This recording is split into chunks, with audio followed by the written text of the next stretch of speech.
We're starting with topic 5.8, that is urban fire.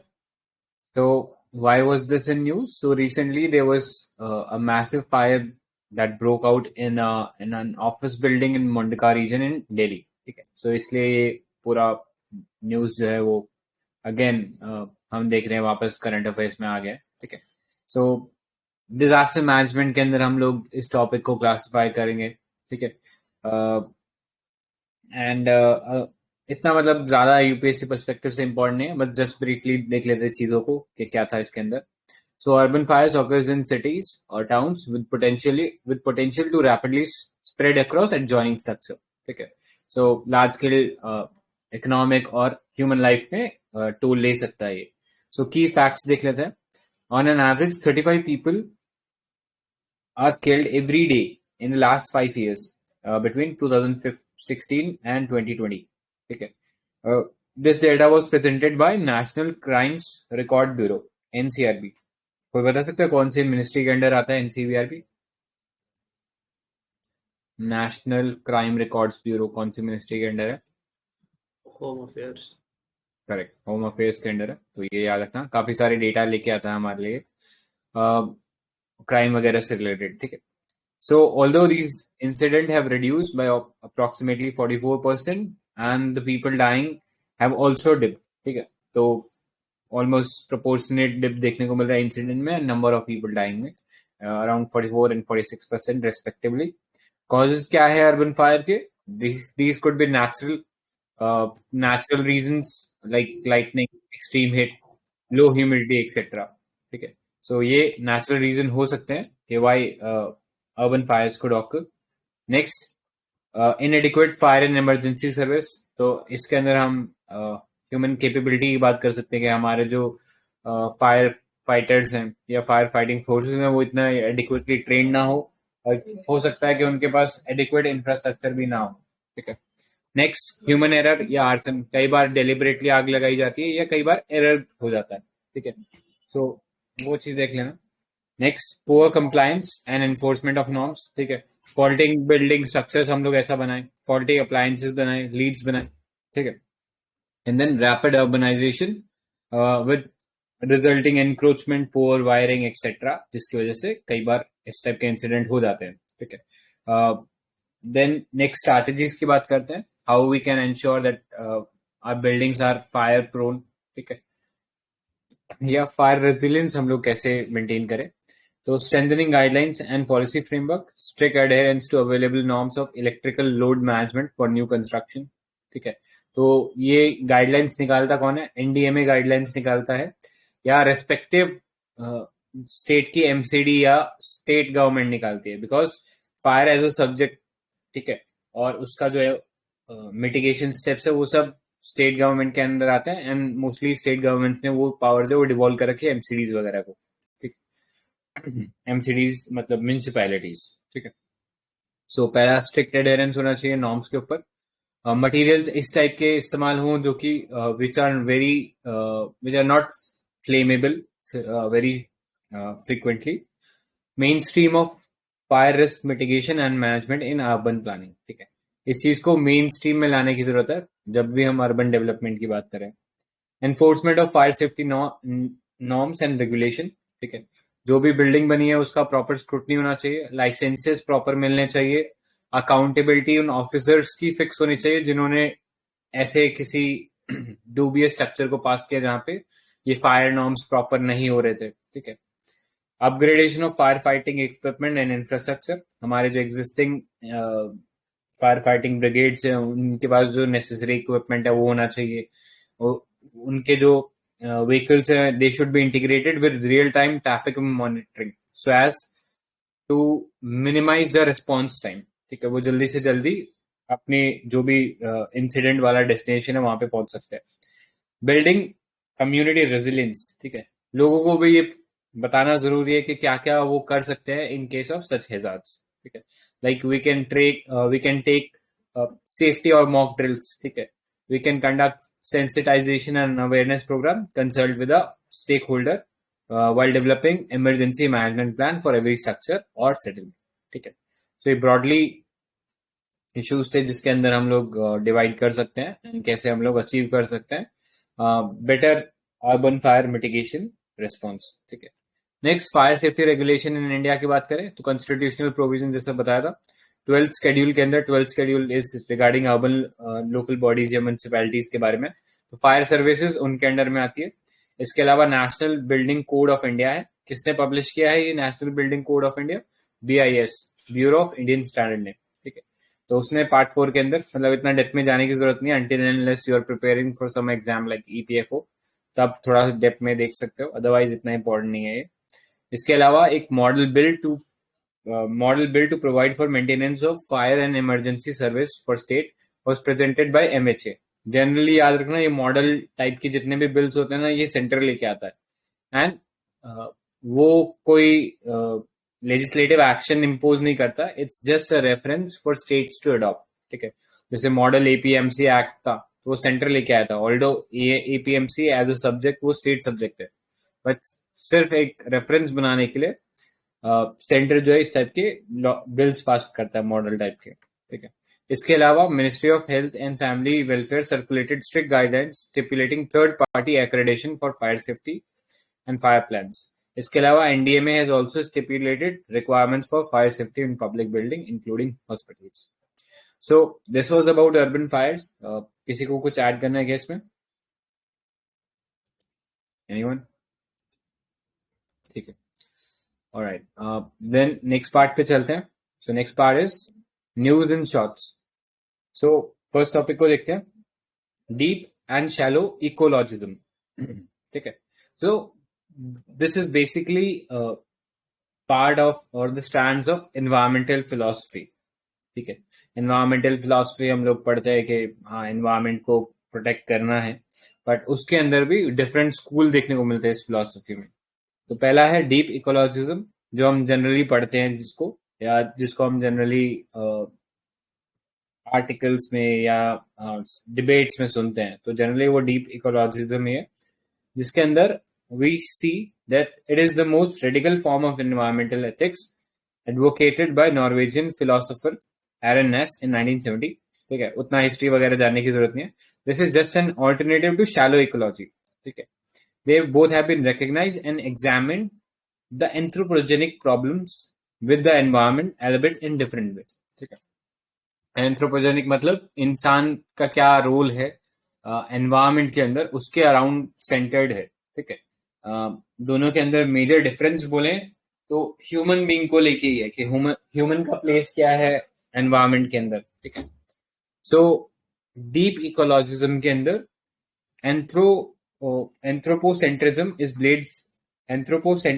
Is blamed for environmental crisis, यानी the entire ecology is working around human being, इस idea को blame करते हैं for environmental crisis. ठीक है, कि अगर कुछ भी बैड हो रहा है तो वो ह्यूमन बीइंग के इंटरवेंशन से बैड हो रहा है।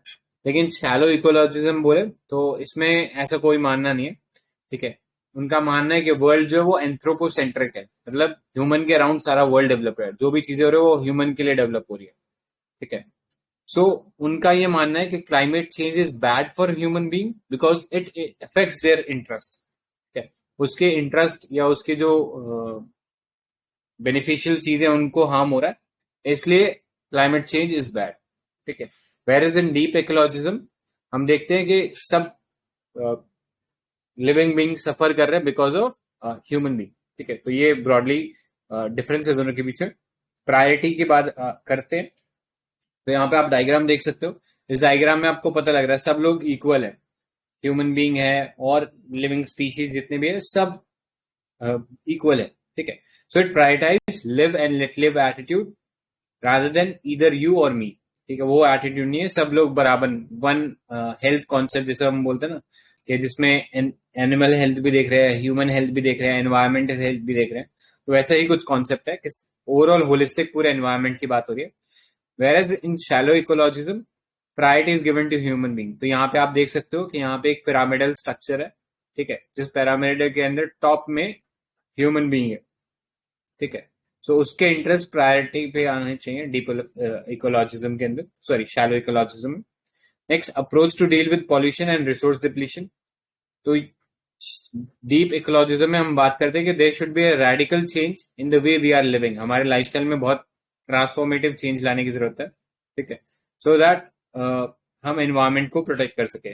वेरएज इन शैलो इकोलॉजिज्म हम लोग बोलते हैं कि बस थोड़ा सा चेंज करने की जरूरत है जिससे ह्यूमन इंटरेस्ट जो है वो सिक्योर हो जाए।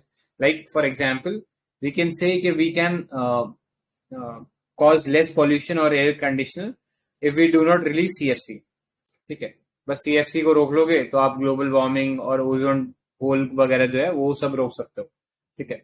Whereas in case of deep ecologism हम बात करते हैं पूरे के पूरे इंटरनल कंबशन इंजन जितने भी है वर्ल्ड में उन सबको बंद कर दिया जाए, ठीक है। सो ये डिफरेंस दिखता है अप्रोच के अंदर। नेक्स्ट डिसीजन मेकिंग की बात करें तो डीप इकोलॉजिज्म में develop countries are more responsible for climate change, hence argues for holistic perspective to crisis which acknowledges regional differences and disparity. तो हम एक प्रिंसिपल पढ़ते हैं सीबीडीआर। सीबीडीआर क्या है? कॉमन बट डिफरेंशिएटेड रिस्पॉन्सिबिलिटी, यानी रिस्पॉन्सिबिलिटी तो सबकी है एनवायरमेंट के प्रति, लेकिन जो डेवलप स्टेट है उनकी ज्यादा है बिकॉज उन्होंने ही हिस्टोरिकली पॉल्यूशन फैलाया है जिसका रिजल्ट है कि हम आज क्लाइमेट चेंज देख रहे हैं। Whereas in shallow ecologism, we talk about global approach to environmental crisis, ठीक है, तो सबका equal responsibility होना चाहिए। It's more of like shallow ecologism, more of like Trump का idea about climate change, ठीक है, डोनाल्ड ट्रम्प का ये आइडिया था, मतलब वो थोड़ा सा और रेडिकल थे, वो कह रहे थे कि ये सब बेवकूफ बनाने का तरीका है, तो कुछ कुछ उसी लाइंस पर ही था ये शैलो इकोलॉजिज्म, ठीक है, कि ह्यूमन सेंट्रिक पूरा अप्रोच रहता है क्लाइमेट के प्रति। So that was about it, ठीक है। आई थिंक इसमें और कुछ ऐड करने को नहीं है, तो नेक्स्ट पे चलते हैं। State of the global climate report 2021। सो कौन सी ऑर्गेनाइजेशन ने निकाला? तो WMO ने निकाला इसे, world meteorological organisation released state of global climate report 2021।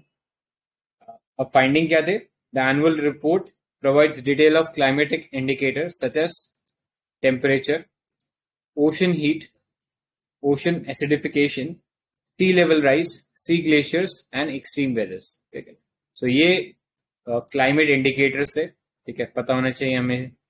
कई बार यूपीएससी डायरेक्टली ऐसे ही पूछ सकता है कि इनमें से कौन सा क्लाइमेट इंडिकेटर है, ठीक है। Next, WMO state of global climate report complements the IPCC 6 assessment report, ठीक है, तो ये वाला IPCC का रिपोर्ट काफी इंपॉर्टेंट है with respect to climate change.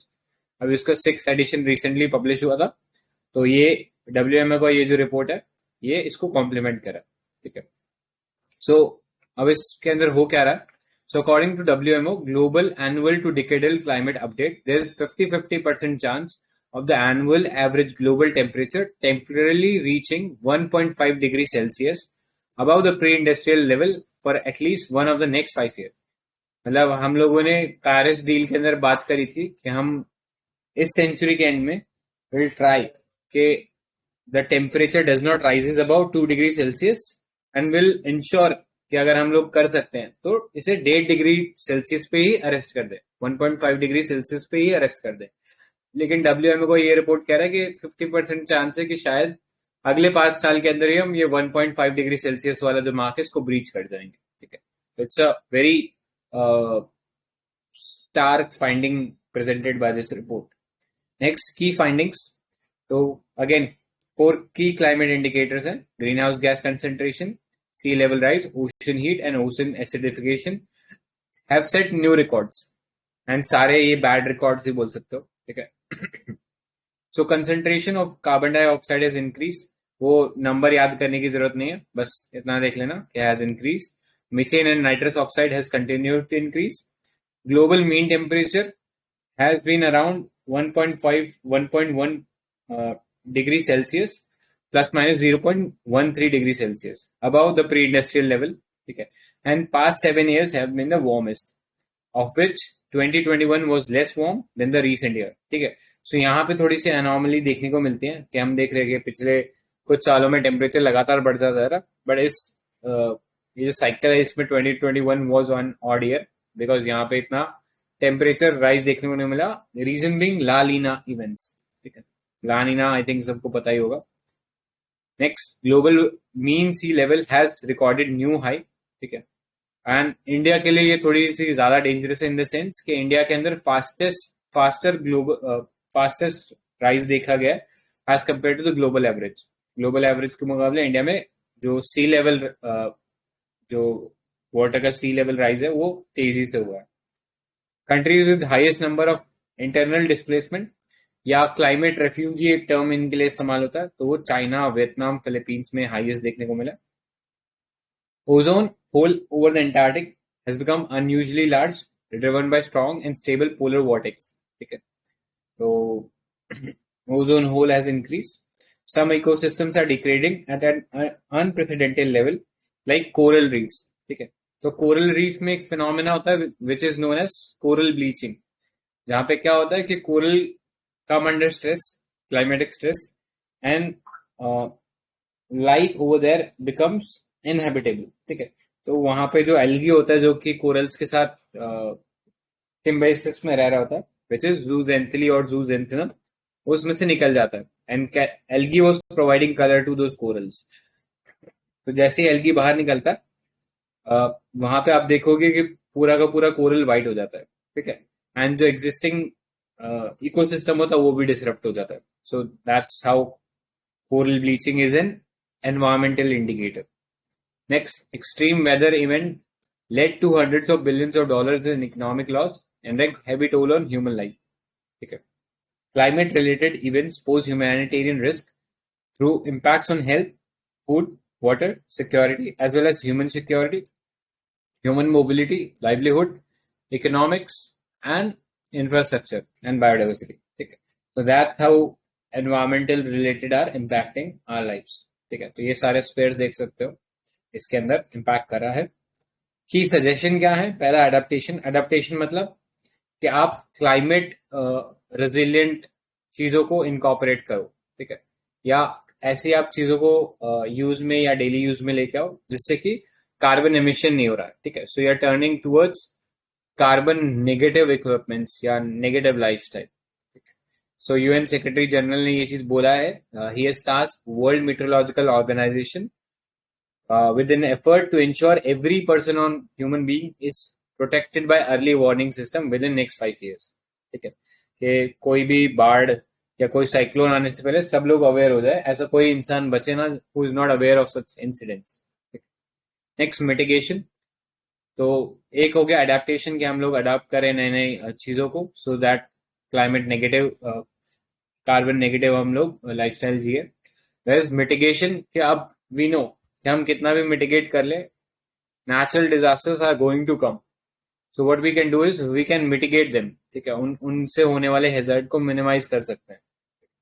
Next, about World Meteorological Organization. So it's an intergovernmental organization with membership of 193 member states. ठीक है, it was initially known as International Maritime Organization and it was founded in 1873, but it was rechristened into World Meteorological Organization in 1950 and then it became a specialized agency of UN. Headquarter है Geneva, Switzerland में, and the supreme body is known as World Meteorological Congress. So this was about the report of WMO, State of Climate Report 2021. ठीक है, किसी को इस finding में कुछ add करना इस आर्टिकल में? ऑलराइट, देन नेक्स्ट पे चलते हैं। First movers coalition. So India has recently joined the First Mover Coalition Steering Board. This was launched by US in World Economic Forum at the Glasgow Summit COP26 जहाँ पे हुआ था. So it's a global initiative harnessing the purchasing power of company to decarbonize 7 hard to abate industries. ठीक है, so एक public private forum कह सकते हैं जहाँ पे हम लोग ऐसे इंडस्ट्रीज को रिफॉर्म करना चाहते हैं जो सबसे ज्यादा कार्बन एमिशन करती है, like aluminium, aviation, chemical, concrete, shipping, steel and trucking industry. तो इनफैक्ट अगर हम बात करें ग्लोबल कार्बन एमिशन की, ठीक है, सो सबसे ज्यादा अगर हम बात करें तो एनर्जी सेक्टर जो है वो रिलीज करता है, ट्रांसपोर्ट सेक्टर उसमें 3rd नंबर पे आता है। ठीक है, तो it seeks to commercialise non zero carbon technology and to scale up critical emerging technology essential for net zero transition. So in fact हमें पता है बहुत सारी कंट्रीज ने प्लेज लिया है कार्बन न्यूट्रल बनने का। जैसे इंडिया का कोई टारगेट ईयर बता सकते हैं कब तक कार्बन न्यूट्रल बनने का एनविसाज कर रहा है India? Any idea anyone? 2070। Correct. तो 2070 में we are planning that we will become carbon negative. ठीक है, सो देख लेना, बाकी कंट्रीज का डिफरेंट है। चाइना का आई थिंक शायद 2050 है प्रॉब्ली। तो अलग अलग कंट्रीज का डिफरेंट। ठीक है, so world Economic forum launches Indian CEOs alliance for net zero India. ठीक है, तो जैसे नेट जीरो का कॉन्सेप्ट हमें पता है, तो WEF में जो बिजनेसमैन होते हैं सीईओ, तो उनका एक फोरम है।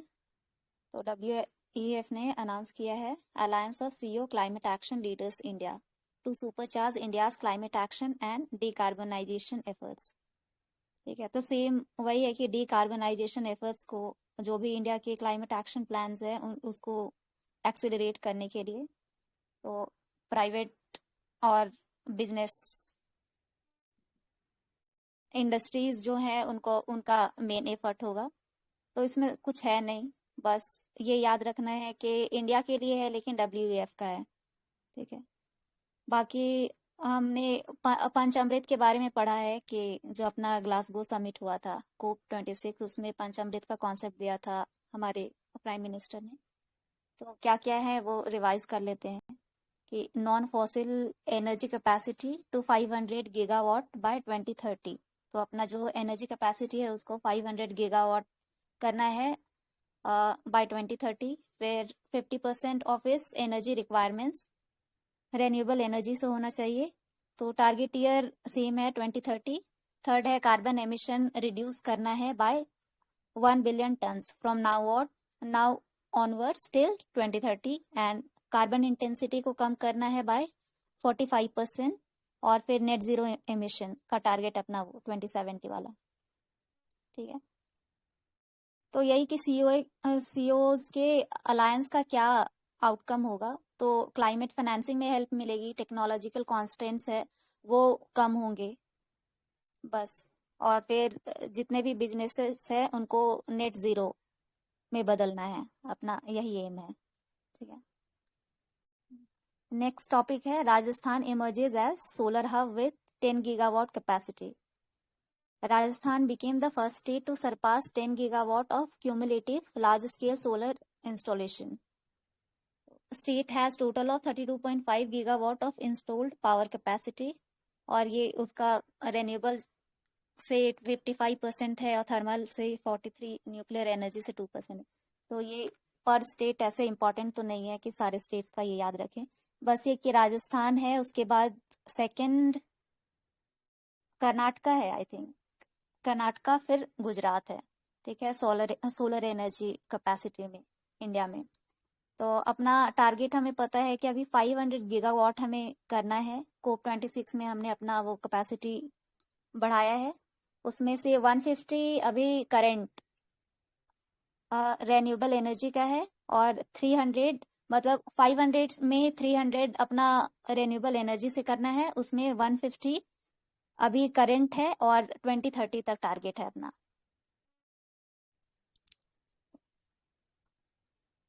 Peoples biodiversity register. तो Kolkata became first major metropolitan city to prepare a detail register of biodiversity, that is PBR। ये पब्लिक पीपल्स बायोडाइवर्सिटी रजिस्टर है। ये क्या कंसिस्ट करता है, तो एक comprehensive information on locally available bio resources including landscape, demography, और जितने भी बायोलॉजिकल डाइवर्सिटीज हैं, जितने भी हो सकते हैं, हॉट स्पॉट्स, सेक्रेड ग्रोव्स, फिर बायोलॉजिकली इम्पॉर्टेंट जितने भी रिसोर्सेज हैं वो सारी चीज़ें, उनका एक डॉक्यूमेंट तैयार किया जाएगा। और इसकी रिस्पॉन्सिबिलिटी किसे दी गई है, तो एक बायोडाइवर्सिटी मैनेजमेंट कमेटी को।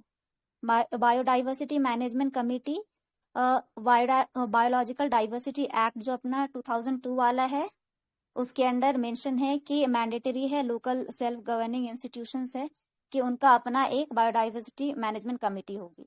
ठीक है, और BMC must prepare PBR in consultation with local people.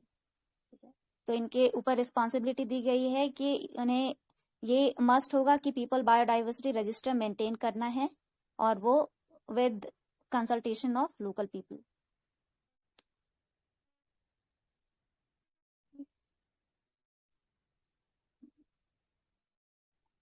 Ramgarh Vishdhari tiger reserve, इसमें कुछ ऐड तो नहीं करना है किसी को ना? ठीक है। रामगढ़ विषधारी टाइगर रिजर्व, तो Rajasthan government has notified the Ramgarh Vishdhari wild life sanctuary as tiger reserve. तो वाइल्ड लाइफ सैंक्चुरी कौन डिक्लेयर कर सकता है? स्टेट। ओके। और national park? State and centre दोनों कर सकता है। ठीक है, तो वाइल्ड लाइफ सैंक्चुरी स्टेट कर सकता है, और नेशनल पार्क सेंटर स्टेट दोनों ही कर सकता है। ठीक है। Tiger reserves are notified by state government as per provisions of WPA 1972 act on advice of national tiger conservation authority. ठीक है, तो ये स्टेट में 4 टाइगर रिजर्व है, बाकी 3 है रणथंभौर, सरिस्का एंड मुकुंदरा। तो अभी टोटल 52 टाइगर रिजर्व्स हैं इंडिया में। रामगढ़ विषधारी का क्या Ramgarh Vishdhari serves as a tiger corridor between Ranthambore tiger reserve and Mukundra hill tiger reserve. ये ईस्टर्न राजस्थान में आते हैं, तो जो MP वाला बॉर्डर एरियाज है तो वो ऊपर मैप में दिया हुआ है। ठीक है, एकदम नीचे की तरफ। ये ईस्टर्न राजस्थान ही होगा ना संजय? हाँ, ईस्टर्न राजस्थान है। ठीक है। फिर है इंडिया फाइनलाइजेज डील्स फॉर चीता from south Africa and Namibia. By end of 2022, India is set to receive cheetah from South Africa and Namibia at Kunopalpur in Shivpur district of Madhya Pradesh। तो अपना project है translocation के लिए चीता के, जिसमें हम लोग सदर्न अफ्रीकन कंट्रीज से चीता ट्रांसलोकेट करेंगे कुनोपालपुर मध्य प्रदेश। ठीक है, मिनिस्ट्री ऑफ एनवायरनमेंट का है। और कुनोपालपुर को किस लिए चुना गया है? तो ये एक सूटेबल लोकेशन है due to favourable habitat and prey abundance. ठीक है, और एक कुनोपालपुर वाइल्ड लाइफ सैंक्चुरी का एक इम्पॉर्टेंट फीचर ये है कि it is only wild life sanctuary in world to host all 4 major cat species, that is lion, tiger, cheetah and leopard. ठीक है, चीता एक कीस्टोन स्पीसीज होता है ड्राई फॉरेस्ट लैंड और स्क्रब फॉरेस्ट सवाना जो लैंडस्केप होता है उसका। ठीक है, कीस्टोन स्पीसीज का मतलब क्या है? तो कीस्टोन स्पीसीज ऐसे स्पीसीज होते हैं जो इकोलॉजी को बैलेंस करने में हेल्प करते हैं, इम्पॉर्टेंट उनका रोल होता है। जैसे कि हम बी देखते हैं, तो बी का रोल क्या है इन्वायरमेंट में? कि पॉलिनेशन एंड रिप्रोडक्शन, और वो पेड़ों पे रहती है तो वो बर्ड्स उन पे प्रे करते हैं अपने फूड के लिए। तो इस तरह वो पूरे ट्री का इकोसिस्टम मेंटेन करती है। उसी तरह एक फ्लैगशिप स्पीसीज होता है। तो फ्लैगशिप स्पीसीज क्या होता है? तो ऐसे स्पीसीज को, मतलब एक ऐसे स्पीसीज को चुना जाता है जिसके कंजर्वेशन से बाकी अदर ऑर्गेनिज्म का कंजर्वेशन में भी हेल्प होता है। जैसे यहाँ चीता है, तो चीता एक कीस्टोन स्पीसीज भी कहा जा सकता है और चीता को फ्लैगशिप स्पीसीज भी कहा जा सकता है। ठीक है, ठीक है। फिर साइट्स के अपेंडिक्स 1 में है चीता, और IUCN का अफ्रीकन चीता का वल्नरेबल स्टेटस है, और एशियाटिक चीता का क्रिटिकली एंडेंजर्ड। हमें पता है एशियाटिक चीता इंडिया में 1952 में एक्सटिंक्ट डिक्लेयर कर दिया गया था due to over hunting and loss of habitat. बस यही है। अफ्रीकन चीता और एशियाटिक चीता में डिफरेंस क्या है? African cheetah is slightly larger in shape as compared to Asiatic cheetah. हाँ, तो साइज का डिफरेंस है। और एशियाटिक चीता अभी आई थिंक बस ईरान में ही है, यही ना? हाँ, करेक्ट। ठीक है, तो अपना प्लान है कि 5 साल में 50 चीता ट्रांसलोकेट किया जाएगा। तो ये नामीबिया से होगा, साउथ अफ्रीका से होगा और बोट्सवाना से होगा। ठीक है, तो अभी पहले 5 लेकर आ रहे हैं, उसके बाद फिर बाकी सब ट्रांसलोकेट किए जाएंगे। In 6 global deaths in 2001 in 6 global deaths in 2019 linked to pollution, Lancet study। तो एक मेडिकल रिपोर्ट होती है लैंसेट, तो उसमें कहा गया है कि global deaths due to pollution बहुत ज़्यादा है। तो की फाइंडिंग्स ऑफ द रिपोर्ट्स हैं, majority of air pollution related deaths, इसमें 9.8 lakh in India were caused by ambient PM 2.5 pollutant. तो PM 2.5 ये फाइन पार्टिकल्स होते हैं, ये हमें पता है। और ये इतने छोटे पार्टिकल होते हैं कि ये रेस्पिरेटरी ट्रैक्ट्स के थ्रू लंग में चले जाते हैं और फिर ब्लड स्ट्रीम में भी जा सकते हैं। तो इससे लंग कैंसर और जितने भी रेस्पिरेटरी इन्फेक्शंस हैं, एस्थमा को एग्रेवेट कर सकते हैं, फिर जितने भी ब्रोंकाइटिस वो उनको सीवियर कर सकते हैं। Lead contributed 9 lakh premature deaths. तो ये सारे रिपोर्ट्स बेकार हैं, मतलब नंबर्स वाले। और फिर हाँ, excess deaths have led to economic losses totalling $4.6 trillion in 2019 globally, which is 6.2% of global economic output. ठीक है, India's PM 2.5 pollution remains well above WHO guidelines of 5 microgram per cubic meter in 93% area of country। तो WHO का air quality standard guidelines है, जिसमें PM 2.5 के लिए है 5 microgram पर क्यूबिक मीटर, और पहले 10 था और अभी 5 कर दिया गया है। और इंडिया का एज कंपेयर टू WHO जो नैक्स का स्टैंडर्ड है वो हमने 10 रखा है, लेकिन उसके अलावा 10 to 16 टाइम्स हायर है मेट्रोपॉलिटन सिटीज जितने भी हैं इंडिया के।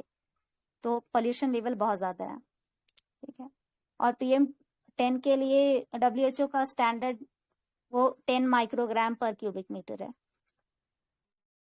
ठीक है, और ये कौन कौन से WHO कौन कौन से पोल्यूटेंट को मॉनिटर करता है? तो PM 2.5, PM 10, ओजोन है, और फिर SO2 है, NO2 है और कार्बन मोनोऑक्साइड है। ठीक है, तो 6 पोल्यूटेंट्स हैं।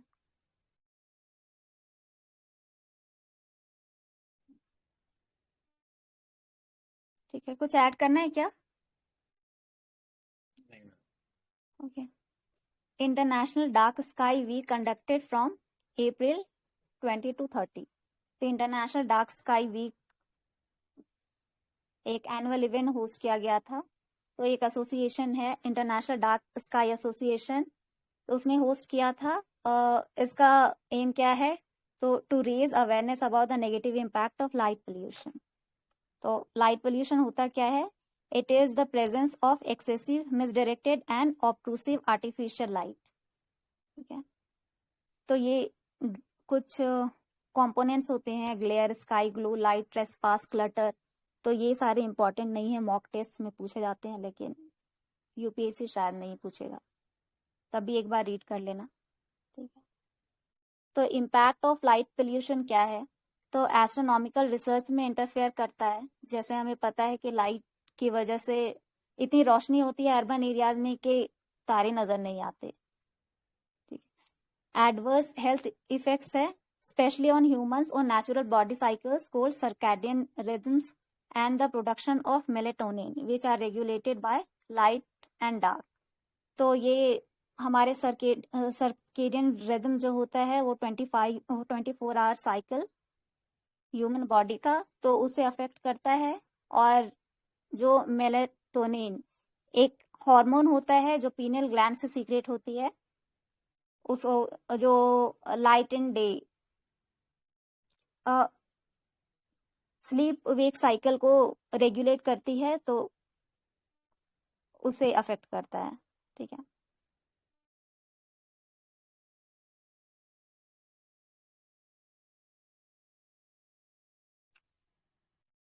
ठीक है, ठीक है। फिर ह्यूमन को अफेक्ट कर रहा है तो नॉकटर्नल वाइल्ड लाइफ, जो निशाचर होते हैं, रात में जागने वाले एनिमल्स, तो उनको अफेक्ट करेगा ही। बस टैकल करने का है कि एलईडी टेक्नोलॉजी, जो एनर्जी एफिशिएंट बल्ब होते हैं, उन सबको यूज करो, ग्रीन एनर्जी। फिर avoid illuminated advertisement that obscure to और diminish the effectiveness of traffic signals. तो ये नॉर्मल है।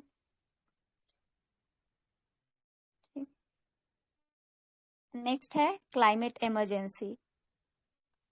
वनुआटूस, country in the southwestern Pacific Ocean, has declared a climate emergency.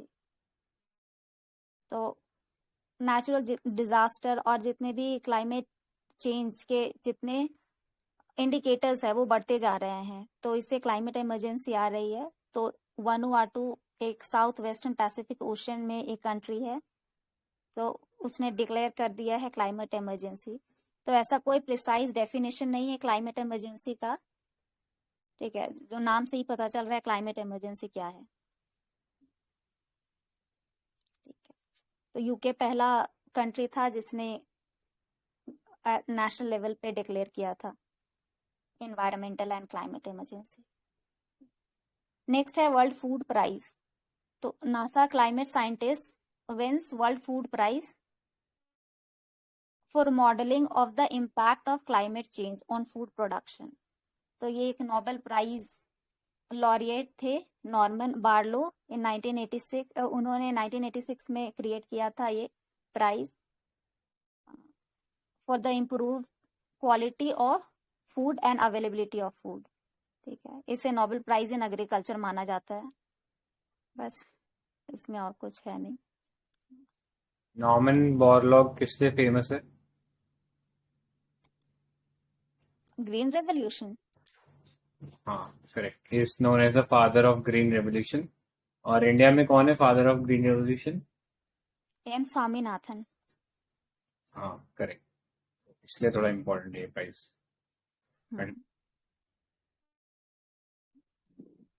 ठीक है, fostering effective energy transition report release by World Economic forum.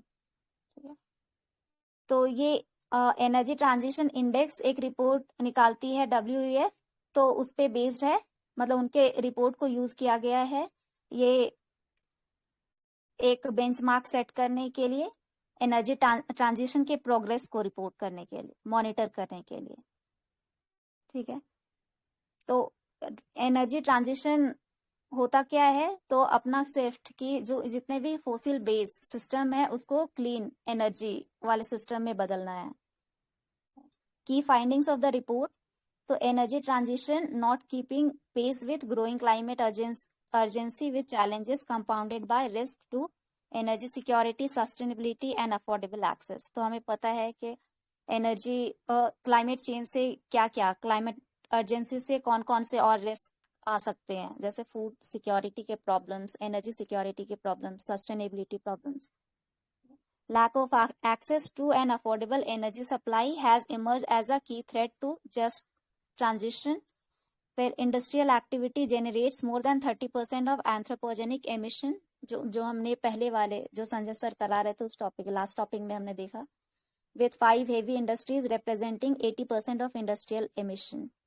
Dual diversification क्या है, तो energy transition में कि अगर हम सोर्स, अगर एनर्जी प्रोडक्शन में और एनर्जी सप्लाई है, तो सप्लाई सोर्स और जो एनर्जी कंज्यूम कर रहा है एंड कंज्यूमर, तो उन दोनों में डाइवर्सिफिकेशन होना चाहिए कि जितना प्रोडक्शन कर रहा है तो रिन्यूएबल एनर्जी का पार्ट कितना होगा, और फॉसिल फ्यूल से जितने जो कन्वेंशनल एनर्जी से जनरेट कर रहे हैं उसका कितना होगा, साथ ही कंज्यूमर जैसे अगर एक स्मॉल यूनिट ले ले हाउस होल्ड का, तो उसमें हम लोग कितना एनर्जी ग्रिड से यूज कर रहे हैं और कितना ऐसे सोलर पैनल्स, मतलब रिन्यूएबल एनर्जी का सोर्स यूज कर रहे हैं। तो इन दोनों में डुअल डाइवर्सिफिकेशन होना है दोनों ही एंड पे। ठीक है, इंडियाज एनर्जी ट्रांजिशन क्या है? तो power sector has achieved 100 gigawatt of installed renewable energy capacity.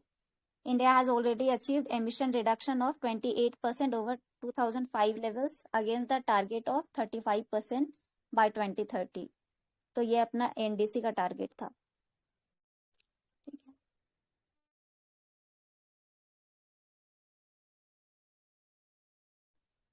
Next है scheme for setting up manufacturing zone for power and renewable energy equipment.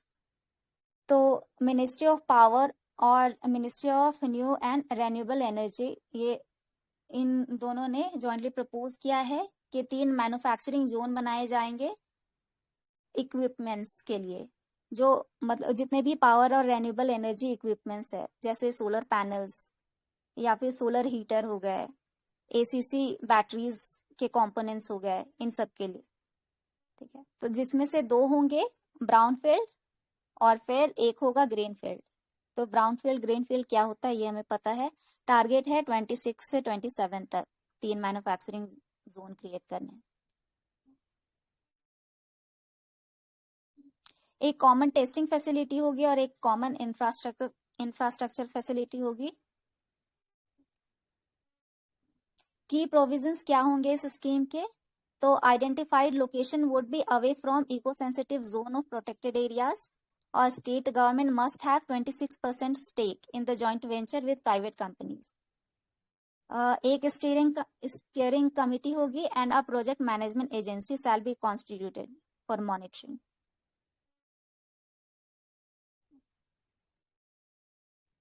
Importance क्या है स्कीम का? तो हमें पता है जितने भी इक्विपमेंट्स आते हैं वो हम इंपोर्ट करते हैं, तो अपना मैन्युफैक्चरिंग कॉस्ट जो है वो बढ़ जाता है, तो उसको नीचे लेके आना है। और optimisation of resources and economies of scale, cut down on import reliance and build domestic capacity, और इससे जो कंट्री का ट्रेड डेफिसिट है उसको इम्प्रूव करना है। जल जीवन mission achieves 50% completion milestone. India has reached the milestone of providing tap water to 50% of rural household under Jal Jeevan Mission.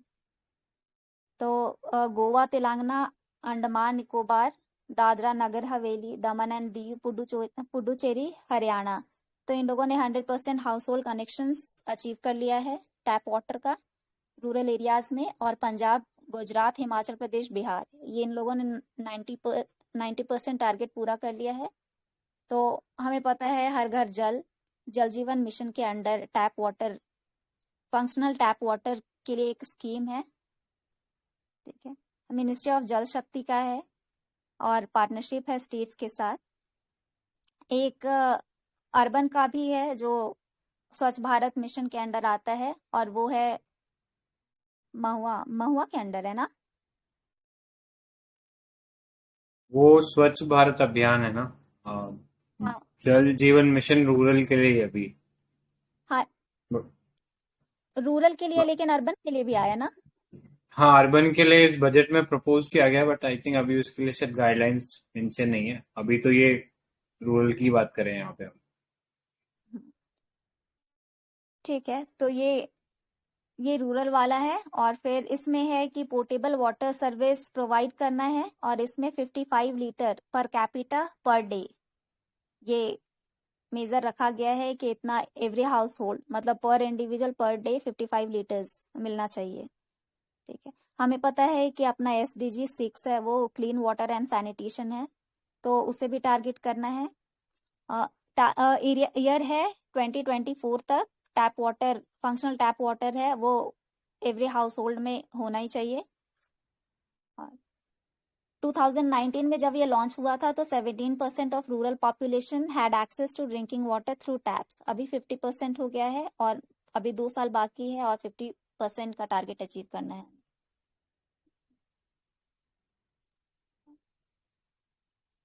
Funding pattern में एक यूनिक है कि बाकी स्कीम्स में हम देखते हैं कि 60-40 का रेशियो है, तो बाकी हिमालयन स्टेट्स और यूनियन टेरिटरीज है, इनके लिए 100% और 90-10 का रेशियो है, लेकिन बाकी स्टेट्स के लिए 50-50 का है। ठीक है।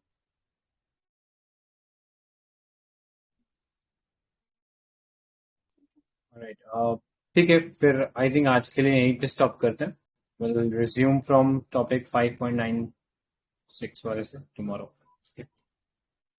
किसी को कुछ ऐड करना अभी तक जो पढ़ा उसमें?